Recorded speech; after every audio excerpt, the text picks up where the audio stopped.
साल 2024 में जब एप्रिलिया ने अपनी RS 457 को लॉन्च किया था, तब उस बाइक ने अलग ही धूम मचाई हुई थी और लोग ने इंतजार कर रहे थे कि कब उस बाइक का एक नेकेड वर्जन इंडियन मार्केट में आए।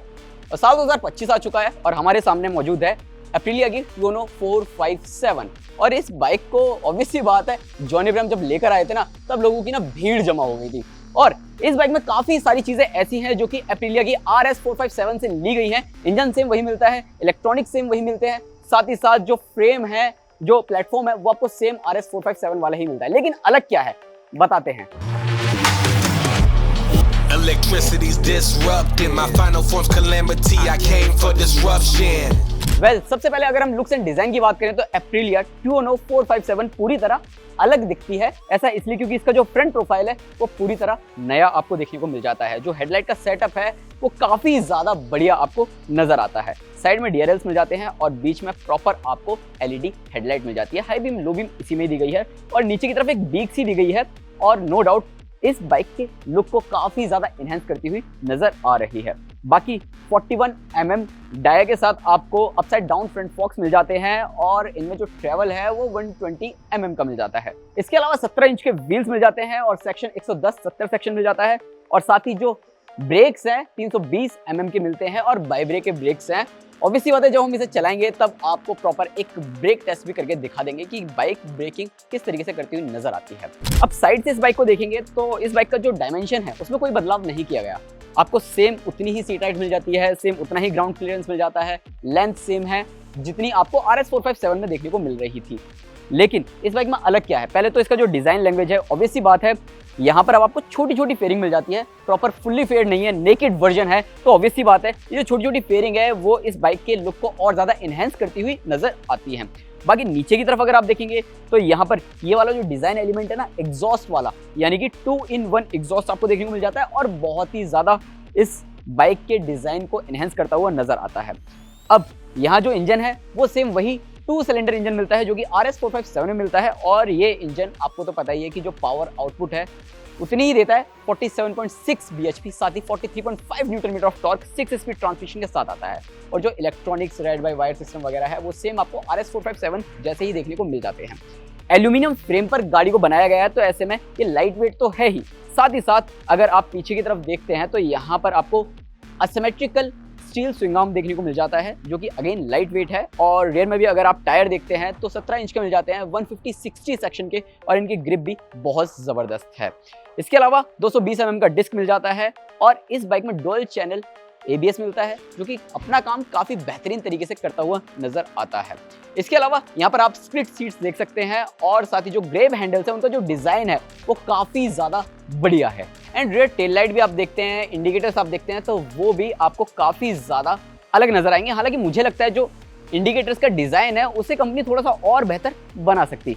अब बात कर लेते हैं इस गाड़ी के एर्गोनॉमिक्स को लेकर। तो जैसे ही आप इस बाइक पर बैठते हैं तो ऑब्वियस सी बात है, एक तो ये लाइट वेट है, 159 किलोग्राम इसका वेट है, तो ऐसे में इस बाइक को आप इजीली संभाल सकते हैं। इसके अलावा अगर आप सीट हाइट देखेंगे 800 mm है, तो ऐसे में अगर मेरी हाइट जो कि मेरी एक्चुअल हाइट है 5 फीट 4 इंचेस, तो मेरे पैर आप देख सकते हैं कि किस तरीके से यहाँ पर टिक रहे हैं, मतलब झूल से नहीं रहे। तो मैं इस बाइक को काफ़ी ज़्यादा आराम से चला सकता हूँ। इसके अलावा जो RS 457 है वो प्रॉपर एक फुल्ली फेयर्ड बाइक है, तो ऑब्वियस सी बात है उसमें आपको 13 लीटर्स का फ्यूल टैंक मिल रहा है। लेकिन इस बाइक में आपको 12.7 लीटर्स का फ्यूल टैंक मिल जाता है, थोड़ा सा छोटा किया है और ऑब्वियस सी बात है नेकेड बाइक है, थोड़ी सी हल्की भी हुई है, तो यहाँ पर ये आपको वैसा वाला फील भी दे रही है। अपराइट राइडिंग पोस्चर आपको मिल जाता है, हैंडल बार थोड़े से वाइड हैं और सिटी कम्यूट के लिए या फिर सिटी में चलाने के लिए ये बाइक परफेक्ट साबित हो रही है। फीचर्स के तौर पर RS 457 की तरह ही आपको टुओनो 457 में 5 इंच का कलर TFT स्क्रीन मिल जाता है और इसमें आपको तमाम जानकारियां मिल जाती हैं। और हैंडल्स पर जिस हिसाब से स्विचेस और बटन्स वगैरह दिए गए हैं वो काफ़ी ज़्यादा इजी टू यूज़ हैं, काफ़ी अच्छे से आप इसे टॉगल कर सकते हो और आपको तमाम जानकारियाँ मिल जाती हैं। अब आप अगर यहाँ पर देखेंगे स्क्रीन में तो आपको इसमें राइड मोड्स की जानकारियाँ देखने को मिल जाएंगी, आप अपना स्मार्टफोन इस बाइक से कनेक्ट कर सकते हो, उसकी जानकारी आपको देखने को मिल जाएगी। साथ ही साथ यहाँ पर ओपन नेविगेटर भी है, यानी कि एक मैप भी आपको इसमें देखने को मिल जाता है, उसकी भी आपको जानकारी मिल जाएगी। इसके अलावा ऑडोमीटर है, स्पीडोमीटर है, RPM मीटर है, lap time, best lap, top speed, इन सब की जानकारी भी आपको इसमें मिल जाती है। अब कंपनी ने ना ट्रैक्शन कंट्रोल को 3 लेवल पे दिया है। इसमें ATC दिया जा रहा है, यानी कि एप्रिलिया ट्रैक्शन कंट्रोल। इसे भी आप स्विच कर सकते हैं। इनफैक्ट आप हर राइड मोड्स पर अपने हिसाब से ट्रैक्शन कंट्रोल को स्विच कर सकते हैं। हालांकि जो स्विचेस हैं उनकी क्वालिटी काफी ज्यादा बेहतर है और एक बटन की कमी महसूस होती है, वो है हैजार्ड लाइट। टूनो 457 को हमने लगभग 60-65 किलोमीटर के आसपास चलाया है और मेरा जो पहला अनुभव है, यानी कि फर्स्ट राइड जो एक्सपीरियंस है, वो वाकई बहुत ही ज़्यादा यूनिक देखने को मिला है। ऐसा इसलिए क्योंकि हमने इसे स्ट्रेट लाइन पर तो चलाया, यानी कि जितना हम भगा सकते थे उतना हमने भगाया, रोड सेफ्टी को ध्यान में रखते हुए। और साथ ही जब हम नंदी हिल्स की चढ़ाई चढ़ रहे थे तो काफ़ी ज़्यादा कॉर्नर्स वगैरह थे, तो वहाँ पर इस बाइक ने मुझे बहुत ज़्यादा खुश किया है। अब इंजन जो है वो बहुत ही ज़्यादा रिफाइंड है, जिस हिसाब से आपको RS 457 में देखने को मिल रहा था रिफाइंड इंजन, वैसा ही आपको इसमें भी देखने को मिलता है। ट्विन सिलेंडर इंजन है, पावर की कमी महसूस नहीं होती है और अगर आप तेज़ रफ्तार में चला रहे हैं तो वहाँ पर ये बाइक अपना आक्रामक रूप दिखाती हुई नजर आती है। स्वीट स्पॉट आपको इस बाइक में 5000 RPM के ऊपर देखने को मिलता है, यानी कि अगर आप हाईवे पर चला रहे हैं या फिर कहीं पर भी चला रहे हैं, लो स्पीड एंड हाई गियर्स का जो कॉम्बिनेशन है वो बहुत ही बेहतरीन है। आप 6 गियर में भी इस बाइक को कम से कम रफ्तार पर चला सकते हैं और ये बाइक ना बंद भी नहीं होती है, झटके वगैरह भी आपको नहीं देती है। स्वीट स्पॉट आपको बता दिया 5000 RPM के ऊपर आपको इसमें मिल जाता है। आप इस बाइक को ईजिली पूरे दिन 100-110 kmph की रफ्तार पर क्रूज कर सकते हैं और ये बाइक ना अब आपको थकाती भी नहीं है। हमने सिटी में चलाया, ट्रैफिक वगैरह में चलाया, और एक चीज़ और, बाइक की जो मैन्यूवरेबिलिटी है वो वाकई RS 457 के मुकाबले थोड़ी सी और बेहतर देखने को मिली है बिकॉज ऑफ वाइड हैंडल्स।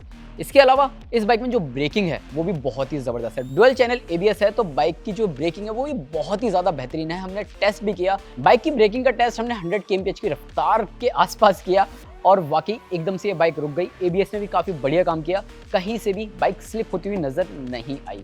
इसके अलावा जो राइड क्वालिटी है, अब देखो जो सस्पेंशंस हैं, मतलब फ्रंट में जो कंपनी सस्पेंशन दे रही है उन्हें आप एडजस्ट कर सकते हैं। इनफैक्ट जो रियर मोनोशॉक है वो भी आपको 130 mm ट्रैवल के साथ देखने को मिलता है, तो उसे भी आप एडजस्ट कर सकते हैं। तो ऑब्वियस सी बात है, अगर थोड़ी सी ऊबड़ खाबड़ सड़कें हैं तो वहाँ पर आप सस्पेंशन को थोड़ा सा ट्यून कर सकते हैं, उस हिसाब से राइड क्वालिटी आपको मिल जाएगी।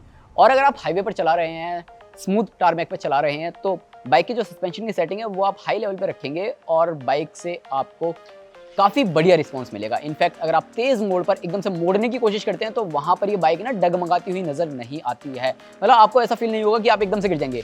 काफ़ी ज़्यादा बैलेंस्ड राइड आपको देखने को मिलती है। इतना ही नहीं, स्ट्रेट लाइन पर अगर आप इस बाइक के साथ 120-130 kmph की रफ्तार भी पकड़ते हैं ना, तो भी आपको ऐसा फील नहीं होगा कि ये बाइक डिसबैलेंस होती हुई नज़र आ रही है। बाकी सारी चीज़ें ठीक है, लेकिन इस बाइक में quick shifter up and down देखने को नहीं मिलता। ऐसा इसलिए क्योंकि कंपनी स्टैंडर्ड नहीं ऑफर कर रही। अगर आप अलग से पैसे देंगे, यानी कि थोड़े ज़्यादा पैसे देंगे और ऊपर से, तो आपको एज एन एक्सेसरी कंपनी इसमें मुहैया करा देगी। ओवरऑल टूनो 457 चलाना बेहद आरामदायक और तेज तर्रार है। अब इस बाइक में बाकी तो कुछ कमी महसूस मुझे नहीं हुई है, लेकिन हाँ, एक ऐसा फीचर ज़रूर है जो कि मुझे लगता है कंपनी को इस बाइक के प्राइस पॉइंट पर ज़रूर दे देना चाहिए था, वो है क्रूज़ कंट्रोल। अगर आप मार्केट में देखते हैं तो जैसे कि RTR 310 है, RR 310 है, अपाची की, जो कि इससे बहुत ज़्यादा सस्ती है और उस बाइक में वो फीचर दिया जा रहा है। अक्सर इस फीचर की ज़रूरत हमें तब होती है जब हम लॉन्ग राइड पर जा रहे होते हैं और हमारे सामने खुला चौड़ा हाईवे होता है, लगभग 50 किलोमीटर, 100 किलोमीटर, तो वहाँ पर अगर क्रूज़ कंट्रोल आपके हाथ में होता है ना, तो आपके चेहरे पर ना एक मुस्कान बनी रहती है। इसके अलावा इस बाइक में और कई सारे ऐसे फीचर्स हैं जो कि as an accessories company offer कर रही है, स्टैंडर्ड आपको नहीं मिलते। वो क्या? अब देखो, क्रूज़ कंट्रोल तो एज एन एक्सेसरी भी ऑफर नहीं किया जा रहा, लेकिन इस बाइक में क्लच लीवर और ब्रेक लीवर एडजस्टेबल आपको एज एन एक्सेसरी मिलेगा। साथ ही साथ एक्सेसरी में अगर आप देखेंगे तो इस बाइक में आपको क्विक शिफ्टर भी मिल जाएगा और टायर प्रेशर मॉनिटरिंग सिस्टम भी मिल जाएगा। यही सारे फीचर्स हैं जो कि आपको एज एन एक्सेसरी इस बाइक में देखने को मिलते हैं। ओवरऑल पूरी लिस्ट की बात करें तो 11-12 ऐसी एक्सेसरीज हैं जो कि आप यहाँ पर स्क्रीन पर देख सकते हैं। इसके अलावा अगर हम वारंटी की बात करें तो बेस्ट इन सेगमेंट 3 साल की कंपनी वारंटी ऑफर कर रही है। आपको सेम वही RS 457 वाली वारंटी इस बाइक में भी मिल जाएगी और रोड साइड असिस्टेंस जैसे प्रोग्राम भी आपको इस बाइक के साथ कंपनी ऑफर कर रही है। अब आगे हम बात करते हैं कि एप्रिलिया टूनो 457 को खरीदा जाए या नहीं। तो इस बाइक की कीमत है 3.95 लाख रुपीस एक्स शोरूम। तो इस कीमत के लिहाज से ये बाइक थोड़ी सी महंगी ज़रूर साबित होती है, लेकिन अगर आप इस बाइक को चलाएंगे, जिस हिसाब से इस बाइक के इंजन की रिफाइनमेंट है, परफॉर्मेंस है और जो राइडिंग पोस्चर है, एर्गोनॉमिक्स है, वो वाकई आपको काफ़ी ज़्यादा खुश करता हुआ नज़र आता है। देखो टेक्नोलॉजी के मामले में थोड़ी बहुत फीचर्स की कमी महसूस ज़रूर होती है, लेकिन अगर आप उन फीचर्स को नज़रअंदाज कर देते हैं तो ये बाइक आपके लिए एक परफेक्ट पैकेज के साथ साबित होती है। मैं तो आपसे यही कहूँगा कि आप एक बार एप्रिलिया 2ono457 की टेस्ट राइड ज़रूर लेकर देखें। हो सकता है आपका जो फैसला है दूसरी मोटरसाइकिल खरीदने का वो शायद बदल जाए। ओवरऑल आप बताओ आपको ये वीडियो कैसा लगा नीचे कमेंट सेक्शन में। साथ ही साथ अगर ये वीडियो पसंद आया हो तो हमारे चैनल को सब्सक्राइब ज़रूर करें और बेल आइकन भी प्रेस करें।